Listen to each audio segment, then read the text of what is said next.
Hello, this is Javante Smith. This is week 6. This is 6.1 assignment, and it reads choose at least 5 concepts and or techniques from each chapter. Solution focused brief therapy and narrative family therapy. And basically, we are going to explain each of the techniques in our own words and then give an example of the techniques that we will use in the near future and um, what drew me to the concepts that I decided to pick. So I'm going to first start off with solution focused brief therapy. And the ones that I have selected to talk about today are recreate a problem with the family. That's number one. Number two is use scaling. Number three is miracle question. The fourth one is use compliments to create a yes set. And then last but not least, skeleton key. When it comes to narrative family therapy, the first one is using questions. The second one is letters. The third one is predicting setback. The fourth one is eternalizing, externalizing of the problem. And then the last one is celebrating and certificates when it comes down to narrative family therapy. So I'm going to go ahead and get started. And I have many notes here that I am going to go off of. So when it comes down to solution focused therapy or solution focused brief therapy, it really focuses on building a solution to the problem and focus on the future goal. That's why I love it so much. It creates a positive change, strength based, goal oriented, and it really focused on achieving the goal and the steps to get there to achieve the goal. Now, another thing that I love about solution focused therapy, brief therapy, is that instead of dwelling on the past issues and a person's experience or their story, it really doesn't necessarily hold that to the person, in which the person talks about the past, but it doesn't get in the way of where they're trying to go and really focus in on what is the ultimate goal behind what you have experienced, what you are going through right now, so that it won't happen in the future, or you can control your feelings, your thoughts, your opinions, your perspective as you get older. And so that's what I love about solution focused therapy, is because it really plays a huge part of your goals, your future, what your future consists of, and how are you going to actually get there. Yes, we're not going to push away the past and what happened to you in the past. However, um, the good thing about this therapy is that it is really goal oriented, and it's really setting one up for making sure that they receive everything they need in order to be successful within their future. And so, my first technique that I want to talk about is miracle question, which is a question that really focuses in on the problem. If you have a problem, and you notice that it just went away, and it really take, and I'm going to tell you, this one is when I first learned about it, I think in my first class, um at yeah, my first class here. I forgot which class it was, but I think it was human development, I think. But it really plays a good this really plays a good part into school counseling. Just thinking about all of your problems, or one specific problem, just being gone. What if this problem left and went away? In your dreams, within the moment, how is life like without that problem in your life? What happened in a dream after that problem went away that you stress out about, that you know, it causes you to have different type of anger or behavior problems? What happens? So it basically shifts the focus from the problem to um, the desire of an outcome, helping the client see the future. And so after, they have the dream and they think about um, that problem being gone away, and then they wake up to reality, what steps will you take so that that problem can really be gone? This is like really using your imagination. And that's why I love it so much, because it gets you in a picture of, okay, I have this problem. I have this issue, I have this challenge that I'm dealing with, that I'm faced with, and every problem is there, or everybody problem may be different, and that's okay, but the tool still works. And I go to sleep and I see that my problem is gone completely. And then I wake up to reality and I see that the problem is there, still there. What am I going to do to indicate that I want to let go of this problem that I have? Now, will it be easy? No. Will it be a process? Yes. You have to be willing to take the steps in order to get better. And I really think that Miracle Question really um, plays a huge role in goal oriented, building a solution, positive framing, small steps to get there. It's not going to be this um, big process to where you have to overthink, but it's really small, basically. And then, last but not least, but using your imagination. That's why I chose this one, because as a school counselor and wanted to work in a um, school, a high school, these are important. Asking the miracle, and I even do it sometimes now, not to the full effect, but I take some bits and pieces and I make sure it applies with the role that that I'm in right now.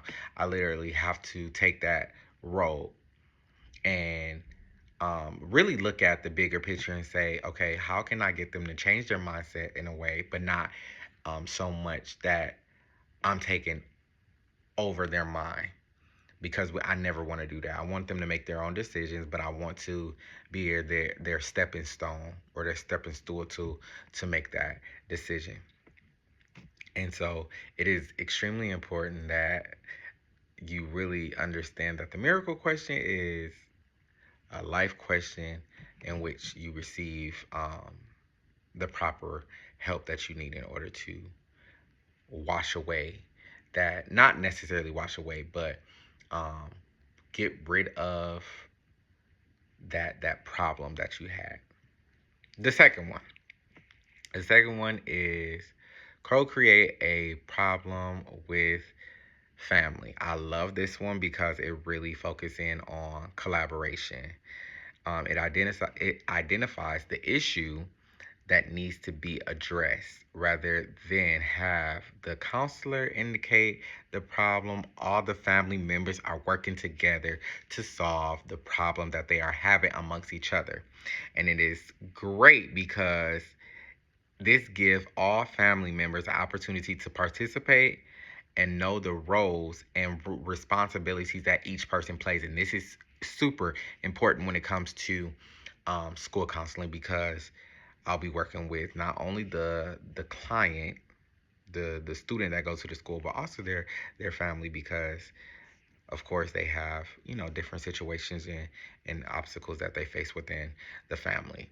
Um, so need to get in the habit of understanding the problem, um, and it's focused on, what I like about this one is it focused on um, shared understanding, number one, as an entire family, the problem definition, and then in which this focus on identifying the issue that needs to be addressed, specific boundaries. Everyone should have specific boundaries um, that they are glued to, that comes with them, and they should hold everyone to that same standard. And then last but not least, setting goals. It is to empower the client and to improve communication. For example, if a student came and they said that they were having issues at home, as far as maybe their mom and dad not so much getting along with each other. Well, let's unravel the problem. The problem is that, or they feel like, I'm gonna back up just a little. They feel like their parents don't understand them. Okay, well let's try to get an understanding of where they're coming from. The parents want their best interests. Now, everything that they said is valid, absolutely, because their opinions, their perspective, their thoughts, that's valid. They are entitled to feel this way. However, we have to look at the big picture and see, okay, what is my role within this specifics? My role is to be a child. My role is to make sure that I am taking in everything that my parents are feeding me so that when I get older, either one, I don't make the same mistakes that they made, or two, I follow after their footsteps. Um, And the biggest thing is to get all of the parents and the child in the room and really examine and focus on understanding the responsibility for each and every person within the family. And then get jumping into what is the actual problem. Let's set some goals up for each and every person, not the entire family. Let's set certain goals for every single family member to see if we can accomplish those goals. Because after we accomplish those goals, then we can make goals of the entire family. And that's what I love so much. And that's why I would use this technique, is because it really draws and it pays close attention to not just the actual person, but it's the actual family. But understanding that the roles within the family are individualized, and they really have to focus on just themselves first and then look at the bigger picture of the entire family. So that's why I love this one. The next one, scaling question. This focus in on uses to assess the client current situation. It tracks the process and set goals for clients who may be dealing with different type of experiences within their lifetime, whether it is the past, present, or what they just may be just going through overall. Clients, so how this is set up is the client rate their experience or progress on a scale from 1 to 10. With this, we have the introduction scale. You ask the question, or introduction scale of how do you feel about this? Rate it 1 to 10. Then you ask the question, the open-ended question, to get them to start talking about why they feel the way that they feel, about the scale that they, or the number on the scale that they have selected, and really dive deep into that. That's the main piece. And then understanding the rate, where they are at that specific time, and then set goals, which is extremely important, because you don't necessarily just want them to be mediocre, but you want them to be making progress along the way. But how are you going to track that progress? Well, like I just said, you're going to track it over time. You're going to do follow-ups. You're going to ask different questions within the session to make them be more alert and on top of making sure that they are keeping up. You just need someone to stay on top of them. But this also empowers the client, highlight their situation, their strengths, force. This is why I chose this one. It forced them to observe themselves and look at things from a different perspective. Once you can figure out or see a problem within yourself, you can scale it from 1 to 10. After you scale it, you can answer different type of questions that others may give you about the decision that you made to where your number on the scale. Understand the scale number that you have selected and where you want to go, and then set goals, and then track those goals, which simply makes it that I'm going to hold myself accountable to reach those specific goals. And doing follow-ups is extremely important.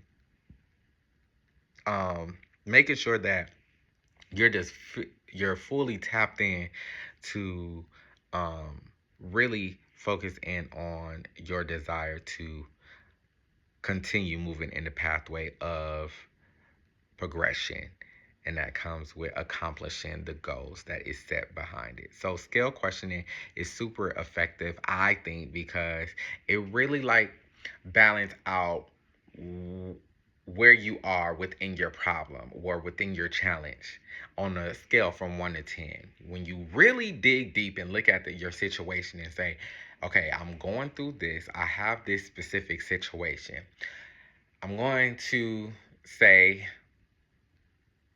once I really evaluate it, 1 to 10, 10 being it's at an all-time high, and I say, oh well, it's really at a 6, even though my behavior indicates that it's at a 3. Now I have self-reflected, and I say, it's not, it's serious, but it's not that serious of how I was making it seem and why I'm behaving the way that I'm behaving. And I sense this a lot in school, where you struggle with math. Okay, why do you struggle with math? On a scale of 1 to 10, how bad do you struggle with math? And I say, before we even move on, and I say, how would you rate it? I would say, can you do some math? Let's start there. Can you do some math? And then I will allow them to say, what's the scale of 1 to 10? And after understanding, asking different questions of why they feel the way that they feel, and again, they are entitled to feel that way, but then understanding that specific rate and then setting goals behind it to let them know that they are going to be held accountable to making that progress. And it can be small progress, and small wins is a win. And I tell my students all the time, small wins is a win. So yes, that one is one of my favorite.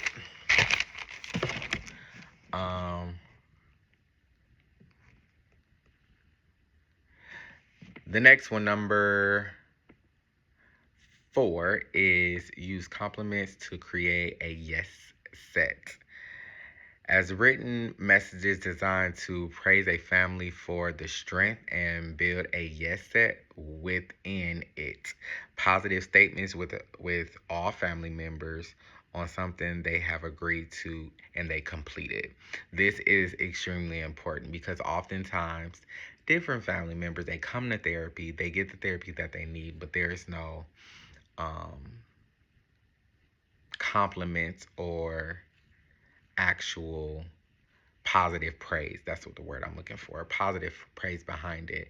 And I think a lot of people need reinforcement that they're moving in the right path. I think everyone needs reinforcement that they're doing okay, like they're accomplishing what they need to accomplish. And by having reinforcement, it allows yourself to continue to push on. And I know this firsthand. It allows you to continue moving in a pathway that I have to keep going. I have to continue to strive for excellence. So this is a great technique. A compliment is always playing as a lead in giving a family a task or assignment. All right, for example, I am glad that everyone is constant with not having no arguments, and I'm talking within a family. I'm glad that everyone is consistent with no arguments, and it's been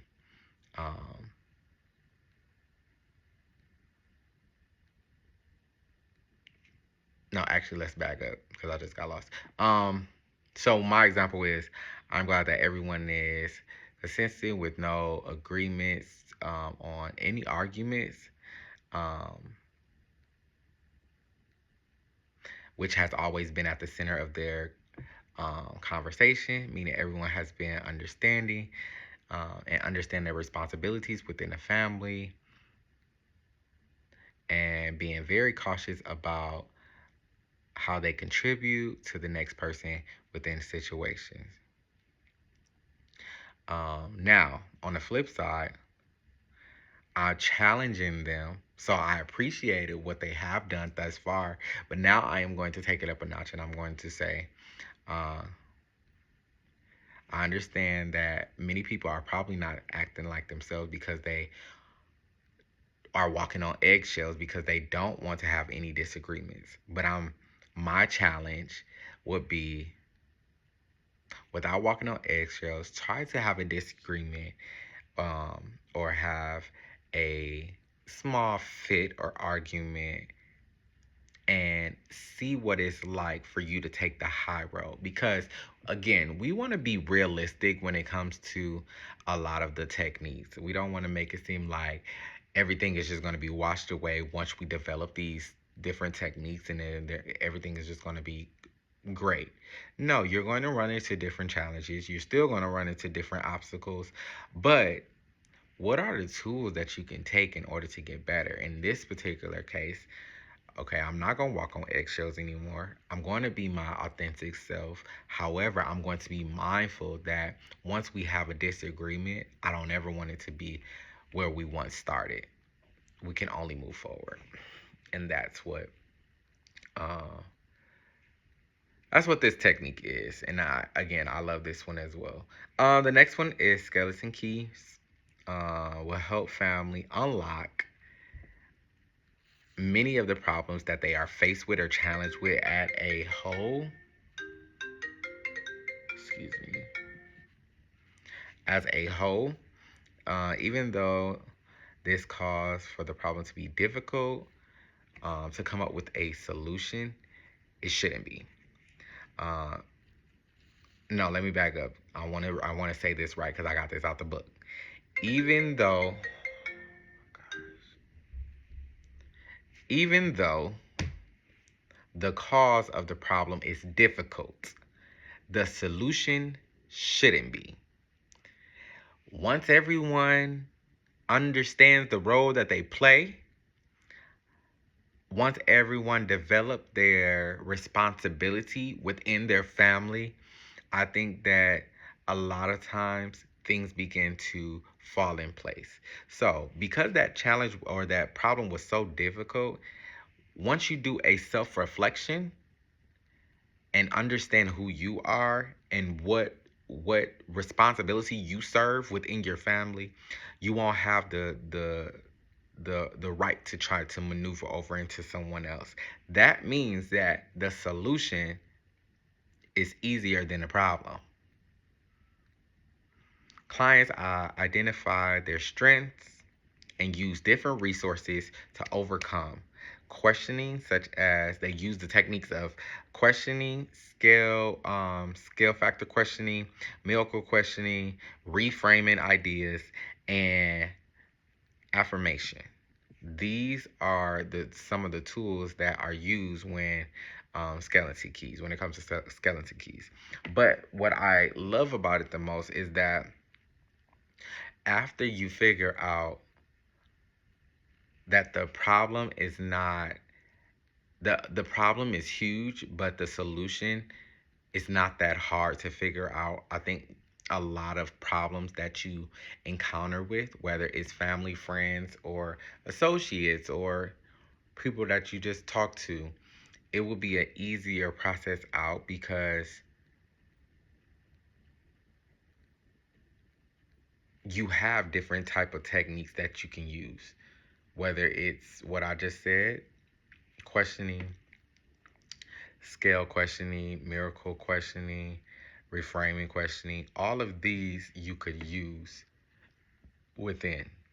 And um, I wouldn't say that this is my least favorite, but I do, because I never tried it before. However, I think that it would challenge me to push forth, with helping different families unlock many of their problems, and just understanding the cause behind it, and knowing that, yeah, it may be a big cause. However,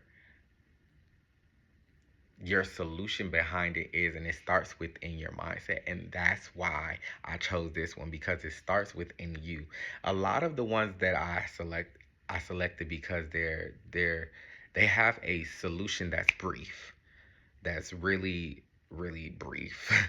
um, and it's not hard labor work that they have to do, because the reality is, many kids, especially teenagers, are not interested in a long pattern or a long cycle of sessions. They want to get what they can get out of each session and apply it in their everyday life. All right. All right. So I'm going to move on to the next one, which is narrative family therapy. And this particular therapy focus on helping families change and undefine their stories about themselves and their problem. The language, this is based on the language and storytelling to shape their desires and to push forth and uh, be goal oriented and looking into the future. Which some of the therapy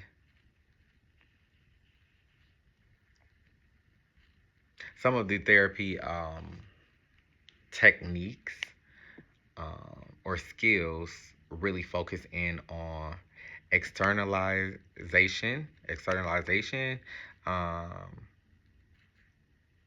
deconstruction, which I love, um, reauthorizing and focusing in on the strengths, share family stories, challenge um, the problematic situations, create new stories, and then celebrate change. Again, this is to improve family relationships, empower individualization, and to problem solve and increase resilience. Again, those are, now let's tap into some of the ones that I have selected. The first one is using questioning or using questions. Help families understand and challenge their dynamic um, narrative about their family. Force them to create new and positive and empowering stories about their problem. Explore the problem. Figure out, are they accepting the problem, or are they going to challenge the problem to reach their full potential? And with that, some of the questions they will ask: are you accepting what the problem is doing for you? How do you feel about the effect of that specific problem, and how does it play a role in your future life? So, when it comes to this one, the reason why I love it so much is because it forces one to look at the bigger picture in a way. For example, if a father and a mother break up, the student want them together, but obviously want to be a happy family, but obviously they break up and have a divorce, whatever the case is. And he goes to school and he acts out because he's not used to having a single parent household. So some days he'll go with dad, some days he'll go with mom. So it's inconsistent, but all his life he's been consistent.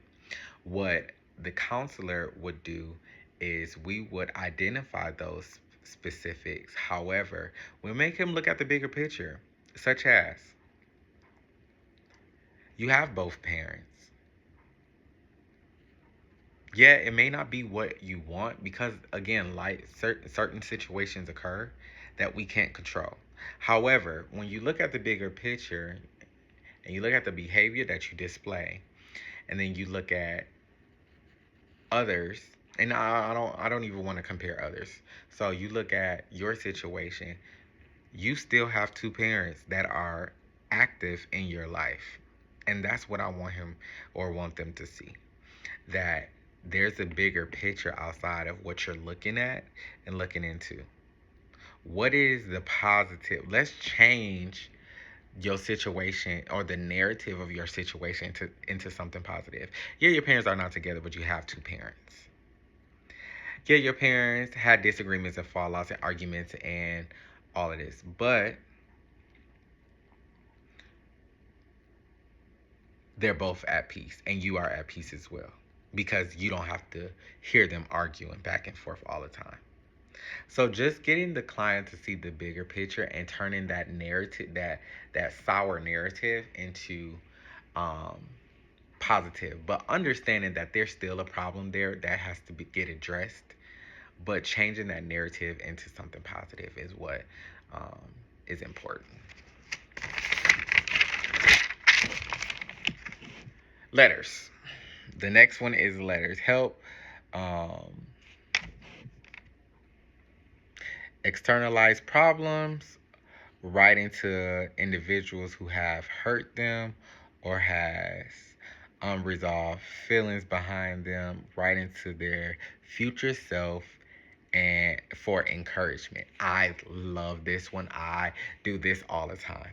The reason why I do it all the time because I feel like it's effective. So, during a job, there are times where students act out with different behaviors, whether it's because they don't necessarily understand the material in the classroom, they struggle with maybe anxiety, depression, any, mental illness, or they could just be having, a breakdown because of what's going on at home. Now, when it comes to this, I think that it's super effective and it works to those individuals that love to write, and it's many students out there that loves to write. And I tell them, I want you to write yourself a letter of your future self. Or, I mean, I'll tell them that too, but I'll also tell them that I want you to write to the person that hurt you the most. And once they begin to do it, I feel like a lot of emotions comes out, a lot of anger, a lot of passion, a lot of everything that needs to be said is said to where they can let go, and it feels like a weight that's lifted off of their shoulders. And I have seen it several times.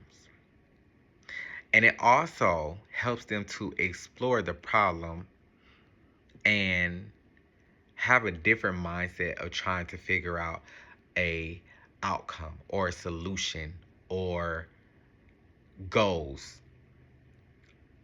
that they could set to get to that accomplishment that they once want. And it's really geared towards this word, which is clarity. When it comes to clarity, letting go of their thoughts of what they once had, their feelings, their opinions, their perspective. Now, again, it may be the same, but it allowed them to see more than just their view. Because within their paper, within their paper, they begin to see the future them and see that a lot of things are not going to be as bad as they are right now. And a lot of students want to see that elevation. So writing is super important. Creating letters to yourself, your future self, to the person that hurt you, to the people that hurt you is so beneficial because it allows them to see that, okay, I'm at this place and this is what happened. So I have identified the problem. I have identified where it came from. I am talking to the person in which it came from. However, the overall goal is I want to let this go.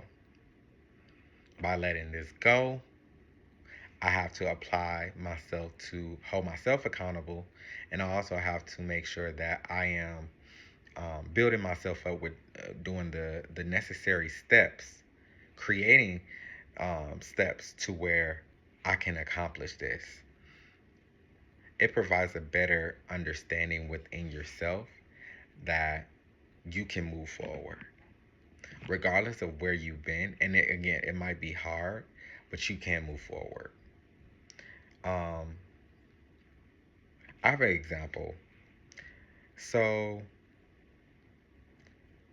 a kid struggles with anxiety, and they might write this letter to their future self, and they identify the problem of them having anxiety, which caused them to not feel the best all the time. It caused them to have different thoughts within their mindset, and a lot of the things be racing within them, and they don't know why it's happening to them, but it's happening.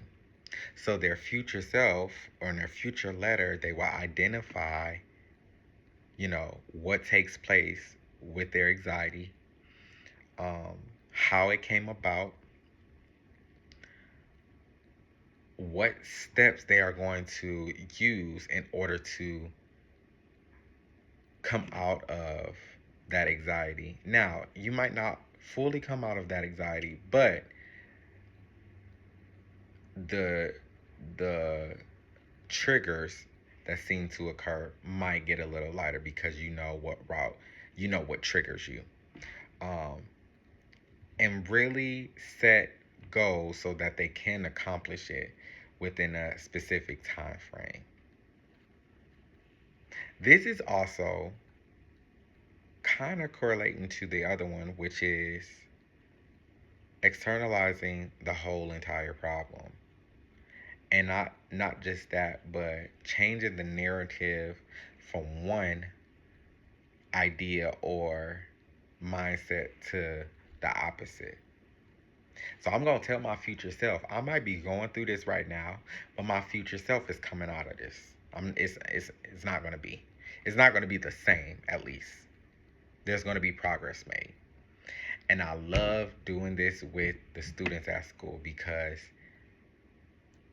once they begin to write and they begin to write and they begin to talk to themselves and talk to the person that hurt, they kind of get, it's like weights built off of their shoulders, and they can feel at peace and have the clarity that they need in order to move forward.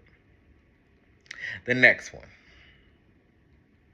is predicting setback. Understanding that potential challenges and different difficult situations that might hinder things within your appearance within the near future. This one um, is also recreating your narrative.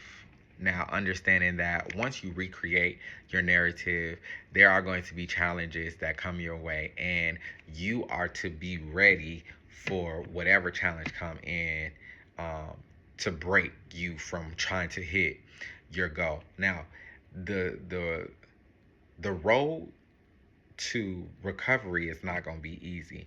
There's going to be setback a lot because you're trying to make a positive um, because you're trying to move in a positive light.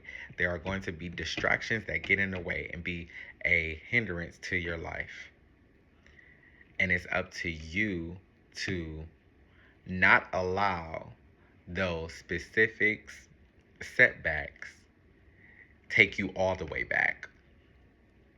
But you should be ready for those specific setbacks, and that's what this is talking about, that you have to be proactive in preparing for challenges that may be challenging for you, may be difficult for you, may be a hindrance to your life within that time frame, but you have to understand how to guard yourself.